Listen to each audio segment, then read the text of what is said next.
Laser phone কিন্তু আমাদের একদম কপালের উপর টার্গেট করা। যখন আমাদের নৌকায় এসে যাবে তখন আমরা কিন্তু আমাদের ফোন ল্যাপটপ সমুদ্রে ফেলে দেব, কারণ এর মধ্যে অনেক তথ্য আছে যেগুলি তাদের হাতে গেলে অন্যদের বিপদ হতে পারে। কজন আসতে পারে, কিভাবে আসতে পারে, আমাদের জাহাজটা অনেক বড় বলে তল থেকে না এসে হেলিকপ্টার থেকে আসার সম্ভাবনা বেশি, সেটাও আমরা জানতাম। তার মধ্যেই কাজ করতে হয়েছে। এবং যখন দেখি যে একেবারে বন্দুক নিয়ে নৌকায় জাহাজে নেমে গেছে উপরের ডেকে, তখনই আমি মোবাইল ফোন এবং ল্যাপটপটা আরেকজনকে দিয়েছিলাম, কারণ আমার দুটো করতে গিয়ে ভুল হয়ে যেতে পারে। আরেকজনকে ইনস্ট্রাকশন দিয়েছিলাম আমার মোবাইল ফোন পড়ার সাথে সাথে তুমি ল্যাপটপটা ফেলে দেবে। প্রথমেই বলি, আমরা তো আগের থেকে মহড়া দিয়েছিলাম যে আক্রমণ হবে, আমরা ধরেই নিয়েছিলাম, কারণ এর আগে অন্য কোনো ফ্লোটিলা যেতে পারেনি। কাজে আক্রমণ হলে আমরা কি করব সেটার একদম মিলিটারি কায়দায় আমাদের কিন্তু প্রত্যেকের রিহার্সেল করা ছিল। রোল কল, কেউ যদি মিসিং থাকে তাহলে তাকে কি করে খুঁজে পাবে, প্রত্যেকের সাথে আরেকজন যাতে একজন আরেকজনের খোঁজ রাখে। আবার আক্রমণ যখন হয় তখন কে প্রতিহত করবে, কে স্পোক্স পার্সন হবে, সব কিছু আমরা করেছিলাম।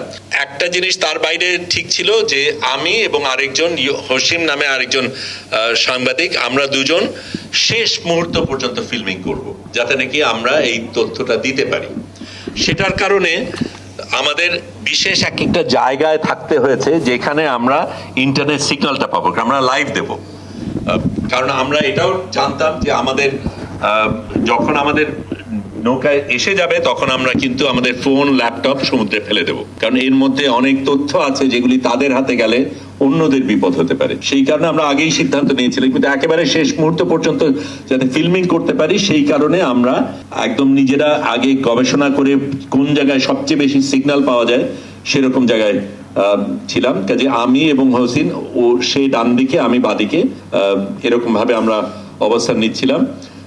আমরা শুয়ে আছি, এটা তার আগের রাতে অনেক রাত পর্যন্ত আমাদের আপলোড করতে হয়েছে, কারণ আমরা জানি যে সেই রাতে হয়তো আক্রমণ হতে পারে। কাজে আমরা তখন আমাদের যত ডেটা আছে, তারপর আইক্লাউডে ব্যাকআপ করা, যা যা করার যতটা করতে চেষ্টা করছি। কাজে অনেক রাত পর্যন্ত জেগে 3টার দিকে ঘুমাতে গেছি। এবং এটাও বলা দরকার, আমাদের কিন্তু শোবার জায়গা ছিল না, কারণ এটাও একটা মজার জিনিস যে অনেক ধরনের বৈষম্য তো হয়, এমনকি ফ্লোটিলার ক্ষেত্রেও বৈষম্য হয়। সেটা কিরকম? কারণ আমরা তো ফ্লোটিলায় যাওয়ার আগে ইটালি ছাড়বো, ইটালি ছাড়া গেলে ইটালির ইমিগ্রেশন রয়েছে। সাংবাদিক হিসাবে আমাকে সবচেয়ে আগে দেওয়া হয়েছিল নাম দেওয়া টাওয়া ইত্যাদি, কাজে আমি একেবারে আগে যে ঠিক জায়গা বেছে নেবো ঠিক করা হলো। তারপরে শুনতে পারলাম ইউরোপিয়ানরা আগে যাবে, তারপরে মার্কিনিরা যাবে। আমি বাংলাদেশি হিসেবে সবচাইতে পরে উঠলাম, এবং যতক্ষণে আমি উঠেছি ততক্ষণে শোবার জায়গা নাই, মাটিতেও বেঁচেতেও শোবার জায়গা নেই। কাজে আমি যেখান থেকে আমরা ব্রডকাস্ট করি ওইখানে স্লিপিং ব্যাগ বসিয়েই করেছি, তাতে সুবিধা হয়েছে। কারণ যখন বলা হলো যে সিগন্যাল পাচ্ছি, কারণ রেডার দেওয়া আছে, আমরা 24 ঘন্টা কিন্তু আমরা মনিটর করছি। আমার নিজেরও ড্রোন ওয়াচ ছিল, ছাদে গিয়ে আমরা এদিক ওদিক তাকিয়ে দেখি ড্রোন আছে কিনা, কোনো কিছু হচ্ছে কিনা, রেডারের তথ্য পাই, অন্যদের থেকে আমরা সিগন্যাল নিচ্ছি। তখন হঠাৎ করে ওই সাইরেন বাজা শুরু করলো, এবং হুয়াইরা তখন বলছে এটা কিন্তু আসল, এটা মহড়া না। তখনই তেমন বুঝে ফেলেছি ঘটনা কি। তখন অন্যান্য কিছু না দিয়ে আমি শুধু আমার ল্যাপটপ এবং মোবাইল এই দুটো হাতে নিয়েছি, কারণ এই দুটোকে ফেলে দিতে হবে এবং আমার শেষ মুহূর্ত পর্যন্ত ফিল্মিং করতে হবে। আমি গিয়ে তারপর ততক্ষণ বসছি, ততক্ষণে অন্যান্য জিনিস চলছে, রোল কল চলছে ইত্যাদি। তার মধ্যে আমি ফেসবুক লাইভ করতে চেষ্টা করছি, অনেক ঝামেলা হচ্ছে, কোনোভাবেই সংযোগ হচ্ছে না। তারপরে খানিকটা একটা অংশ পেলাম, কেটে গেল। তারপরে একটা ছোট্ট অংশ পেলাম, তখন ওই নৌকাগুলি দূরে অন্ধকারের মধ্যে দেখানো যাচ্ছে। তারপরে সেটাও থেমে গেল। আমি বুঝলাম যে উপরে তখন হেলিকপ্টারের বাতাসের কারণে এটার জন্য আমরা প্রস্তুত ছিলাম না। আমরা কজন আসতে পারে, কিভাবে আসতে পারে, আমাদের জাহাজটা অনেক বড় বলে তল থেকে না এসে হেলিকপ্টার থেকে আসার সম্ভাবনা বেশি, সেটাও আমরা জানতাম।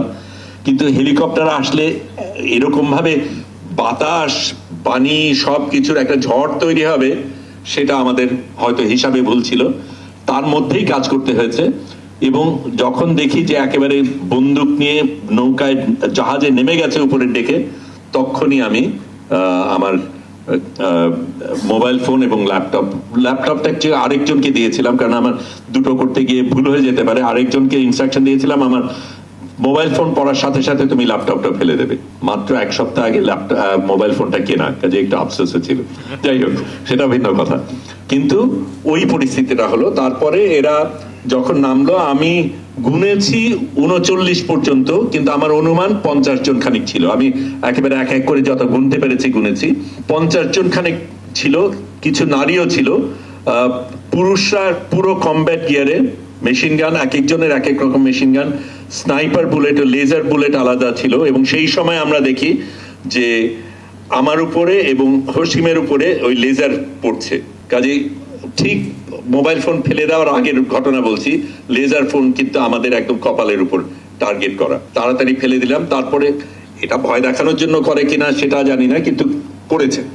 যাই হোক, ওই জায়গায় ওটা করার পরে পরে আমরা দেখলাম যে যারা মানে পুরুষ যারা ছিল, প্রত্যেকের কাছে বিভিন্ন ধরনের মেশিন গান, এক একজনের কাছে সাইলেন্সার আলা, আবার স্নাইপার আলা, প্রত্যেকটার উপরে সাইট আছে। তারপরে বেশ কয়েকজনের মাথার উপরে গোপ্রো, নাইট ভিশন, বাইনোকুলার এবং বিভিন্ন ধরনের প্যাডিং। তারপরে এখানে ওই গ্রেনেডের মতন এক ধরনের জিনিস। আবার একজনের ক্ষেত্রে দেখলাম যে গোলাপি রঙের টিউব, তার মধ্যে কি আছে আমরা জানি না। এই ধরনের অনেক কিছু আছে।